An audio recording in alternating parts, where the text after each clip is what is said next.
at this time. If you have questions or comments, please state your name and town and limit your comments to 5 minutes or less.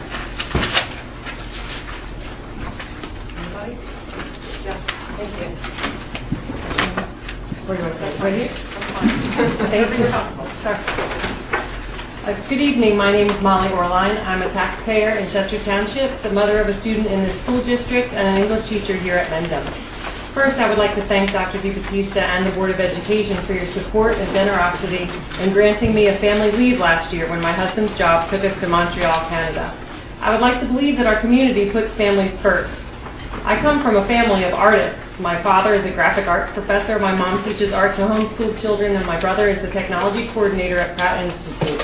My art is the art of teaching. My own daughter Libby, a sophomore here now at Mendham, has wanted to become a teacher ever since she can remember. But last year in Canada, she experienced some disillusionment. During her freshman year there, Libby's science teacher shared details about her sexual and chemical substance experiences with the class. Her history teacher only interacted with his students when he wanted to find out who had the answer key to the latest packet of worksheets. And her English teacher spent the entire year teaching The Tempest with no regard for her set curriculum. Yet my husband's company paid over $25,000 each for my 2 daughters to go to this school, the best private bilingual school in the city of Montreal. Although our year in Canada was a wonderful experience overall, I'm happy to be home, where thankfully Libby's teachers here at Mendham are artists, who by just practicing their craft have in less than 2 months rekindled her desire to become a teacher. I know this because dinnertime conversation in our home now includes artists like Mr. Raffay and Mr. Curtis, whose humor and fascination for their own subject area help making having a double history and no study hall bearable. Libby talks about Madame Wibbenhurst, who encouraged her to join the International Club, Mrs. Danner, who comes in every Thursday even while on maternity leave, and Dr. DeBona, who reassigns seats often to optimize student attention spans. Libby tells us about Mrs. Francis, who offers extra help at 7 a.m. every morning, and Mr. Moshe, who made sure that when she was out sick one day, had a group to join when she returned to her English class. Then there is Mr. Atenito, phys ed teacher, who on the first day of phys ed class professed to his students what has become the mantra of all good teachers. He said to my ballerina daughter and her classmates, "I don't care who you were before you walked into this gym, because you are in my class now and you will succeed." And for anyone who does not know, counselors are artists too. For the first 2 weeks of school, Libby cried every day, and I'm so very grateful to Mr. John McGoldrick, whose Irish twinkle in his eye always makes Libby feel like she's the only person in the room. Charlie too, apparently. As vice president of a pharmaceutical company, my husband makes 3 times my salary. One wall of our home office displays baseballs signed by professional athletes, photos of him riding motorcycles with celebrities, and books signed by famous authors. A few years ago, Mr. Jeffrey Day, a Central graduate and Mendham High School science teacher and coach, was lured away from teaching by the lifestyle that Big Pharma affords. Who can blame him? How many great teachers have sensed that they would not be able to start a family in the state of New Jersey if they continued to practice their art?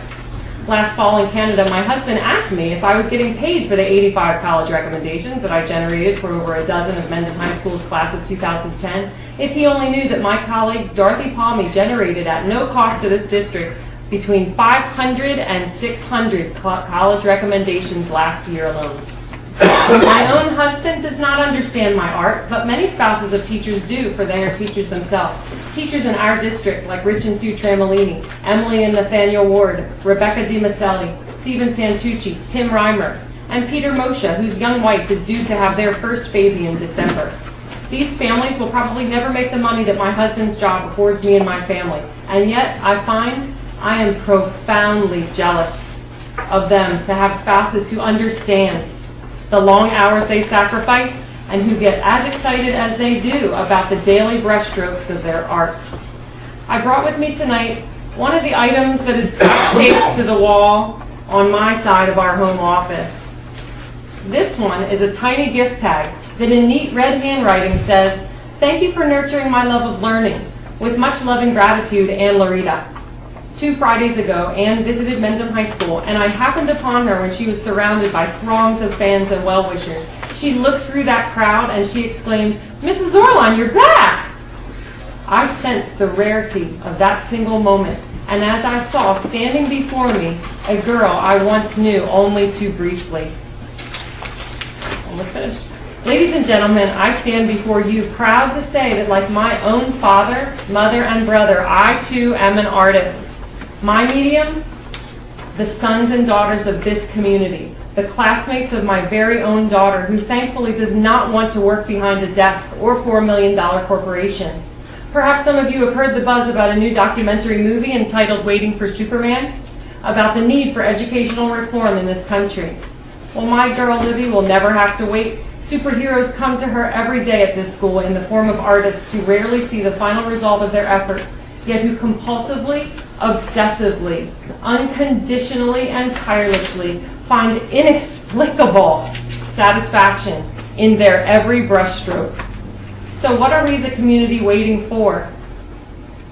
As a taxpayer and a parent of a student in this district, I want to know when we will stop spending so much time and energy on the art of negotiation and put our time and energy back where it belongs, into the art of education. Thank you.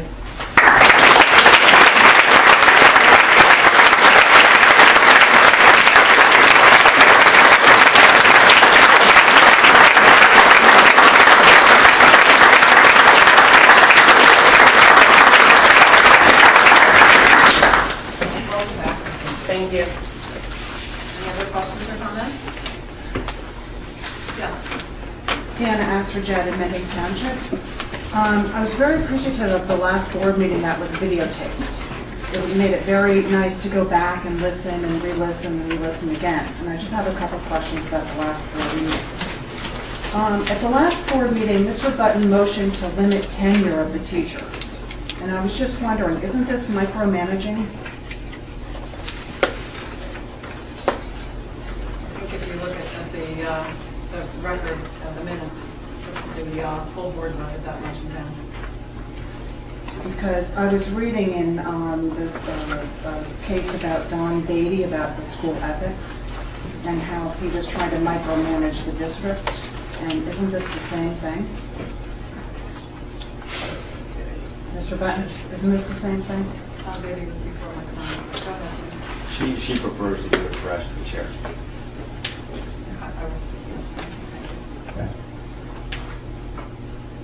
I'd like to ask Mr. Button, isn't this the same? I'm not familiar with the John Beatty case that you're talking about. Well, he tried to micromanage, and he was brought to court and he lost because he wanted to get into the nitty-gritty, and that's not what the board is supposed to do. And I was just wondering also, if a member of the board attempts to break the law, like asking for specific names for students that have numbers, which is highly illegal,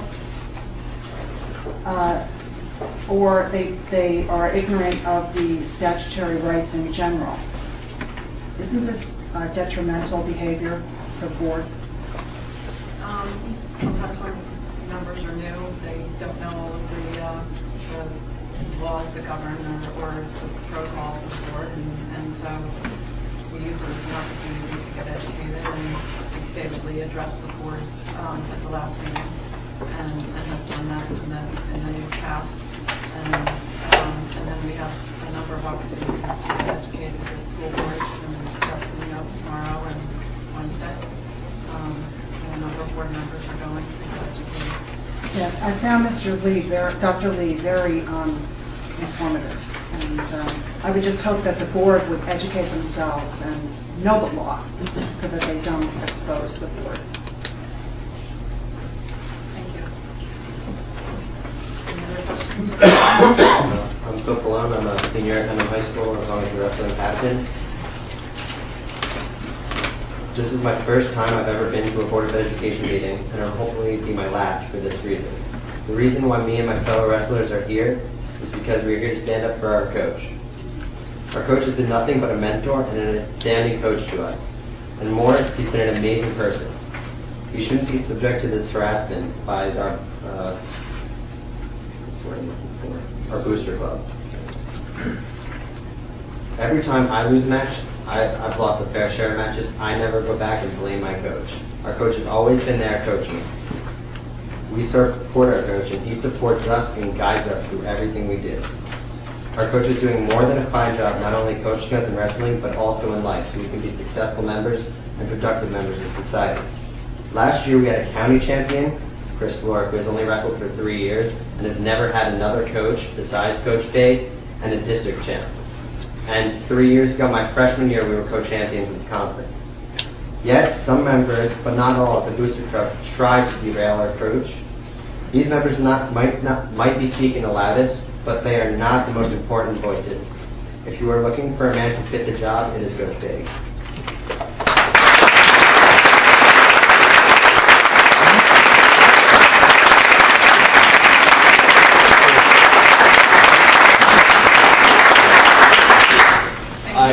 Thank you very much, and I hope this isn't the last board meeting you come to. But tell us what you've done this year. Well, I'm here for the same reason he is. Can you tell Our us your coach. name? Can you tell us your I'm name? Chris Florick. I'm a junior captain on the team. Now I'm a senior captain, I guess. We're here because our coach has been basically harassed by certain members of the Booster Club, and we want to defend him. In the Revolution Wrestling Club's mission statement, the officers